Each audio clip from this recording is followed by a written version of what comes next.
Okay. Hi, Donnie P. How are you? Hi Douglas, how you doing, my friend? All is well on my end. Just selling a few books and taking care of my business. Well, thank you for coming on the show. It's nice to see you. You are the first person to come on the show wearing a bow tie. So, Oh, congratulations. We should have a prize for you or something. I don't remember anyone wearing a bow tie. A few people wore regular neckties, but I think the bow tie is fair. Looks very good. Thank you. thank you, Douglas.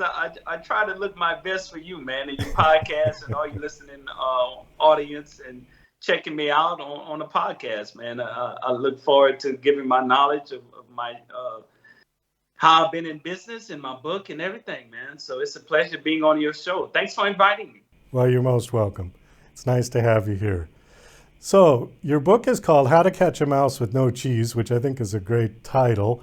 The subtitle is Real World Lessons and Experiences from an Entrepreneur.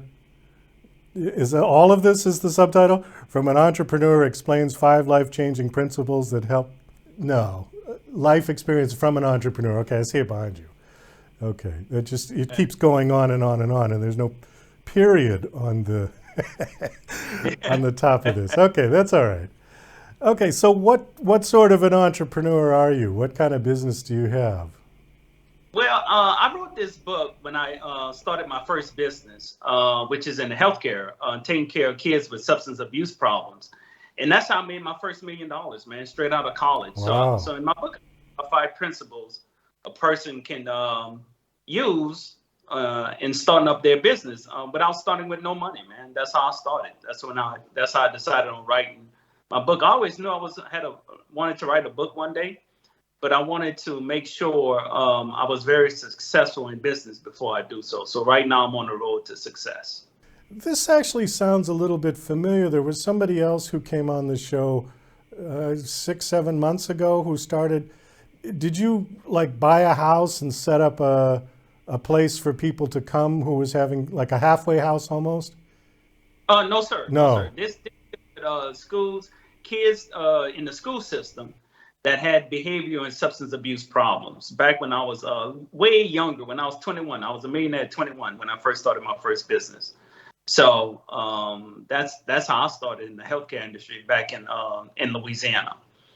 Well, give me an idea of what exactly you did, because I think people are going to be very impressed that you were a millionaire by 21, but they don't really know what you did to get that.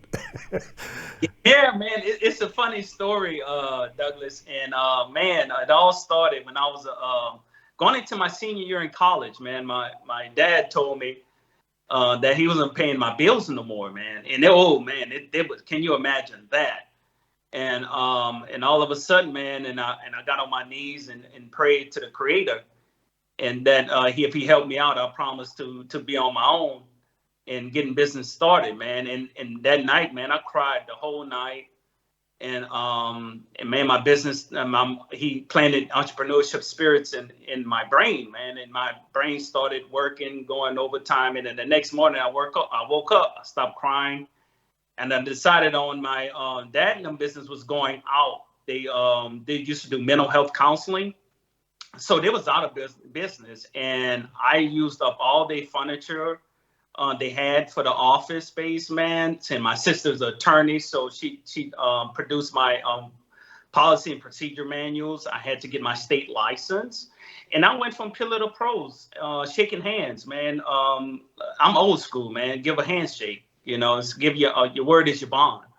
And that's how I went, man. And back in the day, Medicaid was paying providers at the time once a week, every week we was getting our money, and that's how I started, man. It started out with no money, handshakes here and there, man, and I was blessed, man, to just have some good people around me, and I made handshakes here and there, and I promised my sister whenever I started making money, I was going to help her out, which I did. So that's how it all started out, Doug. So this particular business, you were doing counseling, or what exactly were you doing? But I was doing counseling, Okay. substance abuse counseling. I had a doctor on staff. Then I had LPC counselors. Then I had certified counselors. So what they would do after school programs, we would hold where they can counsel kids on the dangers of substance abuse, daily living activities also. It all depends upon a plan of care. Whatever the LPC done for them throughout, let's say, a 6 months period, whatever the state required them to have counseling wise, that's what we would do. So that's how the whole business had started up back in the day. Okay, are you still doing that, or have you moved on to other things now? I got out that business when I went dead broke when I was 25, dog. Can you imagine that? So I had done so much, and this was way back in the day, man, when I started my first business. I'd done that, and a few years after that, like the second year after that, I opened up another substance abuse office in another parish over in Louisiana. Then I opened up my own medical center, hired my own doctors. So I was like a man that couldn't be stopped, when you're young, dumb, and God knows what else was wrong with you, man. So I was crazy. I didn't come from money, first of all. So I had to learn the ups and downs of business as it go, man. Trial and error, dude, firsthand. I didn't major in business. Business always came natural to me in entrepreneurship. So I graduated in psychology. So that was me, man. That's how I got started out in my first business. So you were a millionaire by 21 and broke by 25? Is that what you said? Yes. Wow. They broke.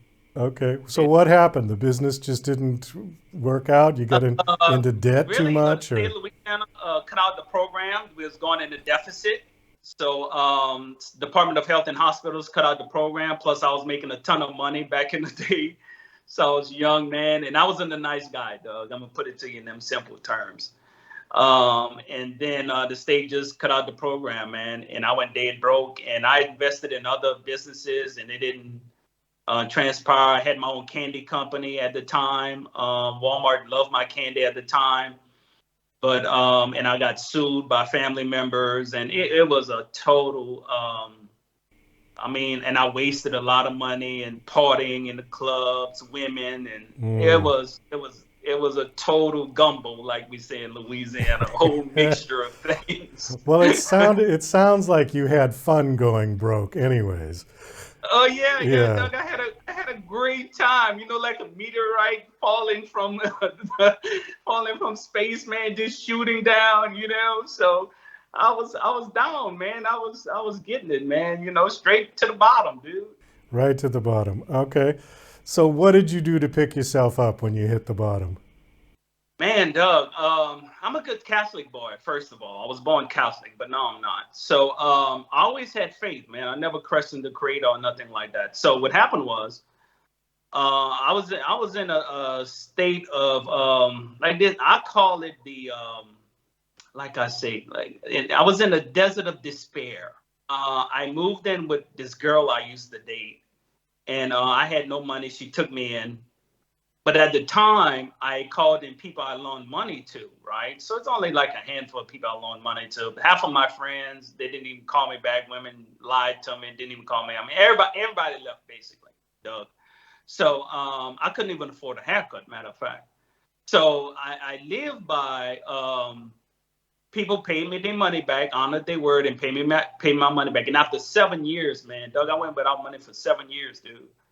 So, and I couldn't work for nobody. I know that game there. So I'm not down with that game. So after that, man, again, I got into I made my next $1 million. My second go round was in doing long-term care, personal care, taking care of the elderly inside their home, me and my brother. So in your book, it says that there are 5 principles that you lay out in the book on how you can start a business with no money. That's the idea with the catching the mouse with no cheese. Yes, you got it, Douglas. You got it, man. Okay. We don't want to give the whole book away. We want people to buy the book, but maybe give us one of your tips. One of my virtues and tips I had in my book is the greatest virtue of them all is discipline. And in business, you got to have discipline. You got to know how to manage, first of all, your customer service got to be excellent, 5 stars. Then you got to know how to be disciplined and manage your employees, and also discipline in your financial structure, right? So my greatest virtue I discuss in the book is discipline. It's not love, it's discipline. So I was taught discipline at an early age. So that's the biggest thing, one of the greatest virtues of them all. And I discuss that in my book, Dealing with Business. Okay, so when money starts to come in your business, the money needs to stay in the business, I think is probably one good discipline. And you can't just be spending it out the door unless you're spending it on the business. Would that be correct? Yes, that's absolutely right. But I didn't do that in my first business because I thought I had the man with the golden hands. I thought everything I touched in business turned to gold. So I mean, how can you tell a self-made millionaire anything when you didn't have nothing? You're not on my level. I wasn't listening to you. So that's the perspective I had. So I wasn't listening. So I burned through a whole lot of money. So my brother is different from me. I'm very liberal with money. My brother is very conservative. So that's why we work closely together now, dealing with in the cannabis industry. So that's the whole gambit, man, of how I've lost my first $1 million, man. Not coming from money, I had to learn how to manage and deal with money through personal experiences, and then go from there. And you're exactly right. All business that makes money must be given back into the business. You said now that you're in the cannabis business? Yes, sir. I'm in the cannabis business, Douglas. What cannabis is so diverse. There's so many things that they're doing with it. What specifically are you doing? We on the dispensary side over in Louisiana, so we handle the retail side. It's medicinal use in Louisiana. Medicinal is legal. Oh, okay. Okay, so medical marijuana. Yes, sir. Yeah. All right, that's great. What were some of the things that you wanted people to get from your book? What's the takeaway? My takeaway of it is I want them to follow their dreams, be an entrepreneur. If you have it, follow what's in your heart and your head. Don't work for nobody all your life. That's not living to me. Create yourself a challenge in the business. Bet on yourself, and that's what I want people to take away and have faith. Faith can move mountains. So that's what I want people to take out after reading my book. Something that I didn't have when I started in business. It's like a pathway, a guide, just an instructional guide you can take along the way, and you make your own decisions and learn from my mistakes, because I made a lot of mistakes in business, and because I didn't know, and knowledge is power, and we didn't have the internet at that time. So that's what I want people to gain from my book when they read it. Well, it sounds like you had half of the component necessary. You had the confidence to do it. A lot of people fail at that point. They just don't have enough confidence in themselves and they don't even try. You did and you succeeded, but you didn't have the guidance to hang on to the money. and so you lost it, which happens to everybody, happens to the best of people. Yeah, But man, it was big fun. You live and learn, Douglas. So it was quite an experience. I wouldn't change it for the world.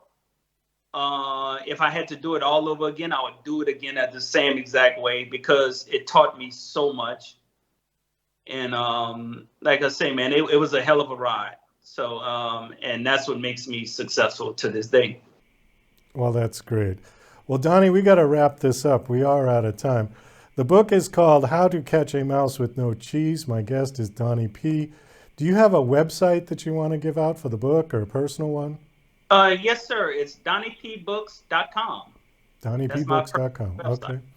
And there's information there on where people can buy the book. And Yes, sir. All the information is on my website. Also, I'm found on Amazon.com.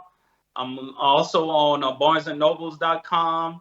I'm at Smashwords.com. I'm everywhere. All they got to do is a search on How to Catch a Mouse with No Cheese, and they will find the book. And also, they can email me if they don't want an autographed copy of my book. They can email me, and I'll mail them out one. super. Well, Donnie, thanks so much for coming on. It was nice meeting you. Great conversation. Best of luck with the book and your cannabis business. I hope everything goes well for you. Thanks,